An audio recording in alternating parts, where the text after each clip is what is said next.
And what an absolute great opportunity we have here to learn young coaches, coaches to be. Let's just listen to the Nick Saban show, and he's going to break down what they did, why they did it, and he's even going to give us a little chalk talk and show us how one of the most critical defensive plays happened during the game.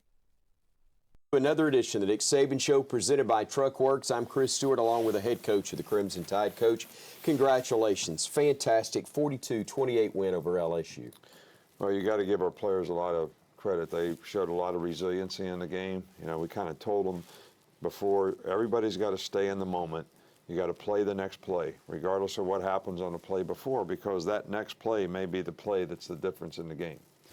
And they kept doing that. And you know, we struggled on defense. We finally got an interception. We got to stop. Did a great job on offense of controlling the game, but also controlling the clock and keeping them off the field. So this was a great team win against a really good team. We talked pregame on radio about whether or not your team could build off of what happened 2 weeks ago. Offensively, it certainly looked like you did that. Yeah, I think so. I don't think there's any question about it that, you know, this was the most complete game, the most efficiency we've had on a consistent basis offensively. And I think Jalen played really, really good. I think the offensive line played outstanding in the game. We had great balance. I think having a couple of those quarterback runs that, you know, we take the ball on the perimeter off of some of the same actions that we run some of the inside plays on, really helped the inside game as well, because now you're making people defend, you know, all the way across the field. So they did a great job. And, you know, defensively, I tell you, LSU's the #1 offensive team in the country, so they're a challenge, and the quarterback is a huge challenge. But we kept playing and finally got 4 stops at the end of the game. Well, I think both guys. Coach, I know you could only enjoy half of it, but that was quite a quarterback show we saw from both sides. Well, I think both guys were fantastic in the first half. You know, Jalen had a great first half. You know, Jaden Daniels is a phenomenal player. He had almost 300 yards of total offense himself. We really struggled to control him in the pocket, and most of his rush yards were on pass plays.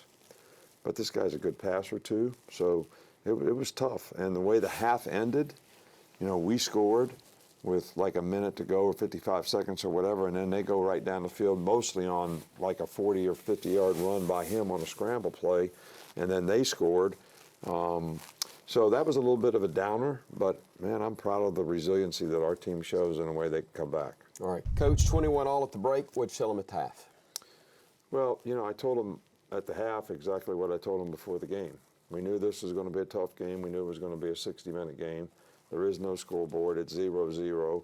We're going to have the resiliency to keep playing one play at a time, and, you know, see which one's going to make the difference. And we obviously were able to do that. But, you know, I just, you know, we changed up a little bit how we were playing defense.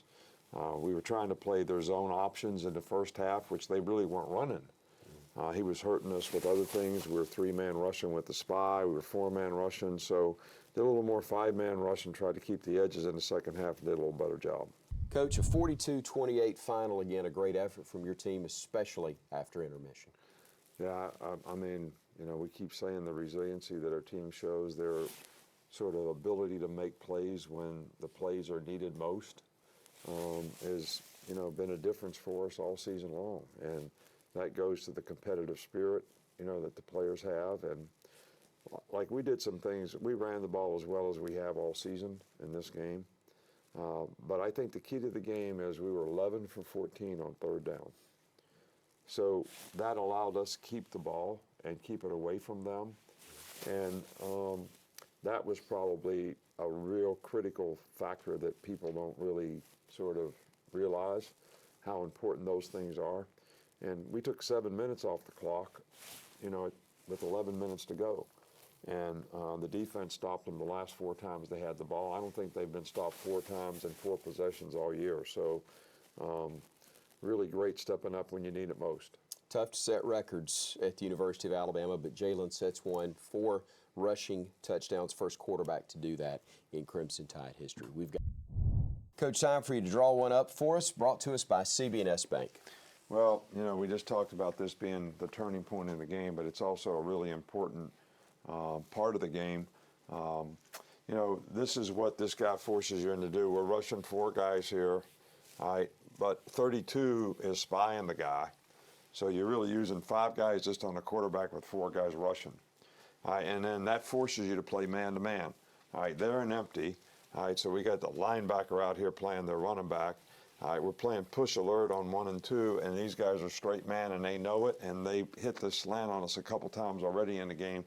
So I think the guys are kind of playing it, but I also think Dallas probably knows that it's going to be some kind of quick passing game. He does a good job of getting his hands inside. He's very athletic. He bats this ball up in the air. You see 32 is doing a good job of spying the quarterback. 3 gets a good break. Kool-Aid kind of gets turned around by this guy. It's a good release. You got to jam him. All right, we break on the ball, and 3 gets the pick, and we punch it in 2 plays later. So that was big.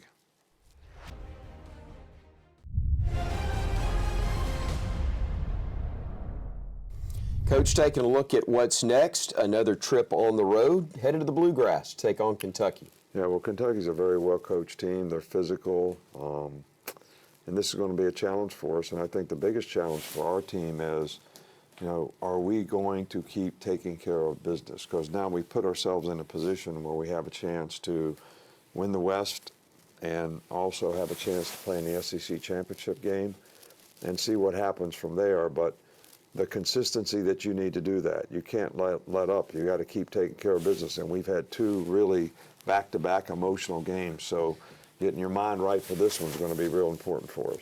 Looking forward to that one. Again, 11 o'clock kick. Radio coverage on the network begins at 8. Bama winner today, though, over LSU, 42-28. For Coach Saban, I'm Chris Stewart. Thanks for joining us for our show presented by Truckworks.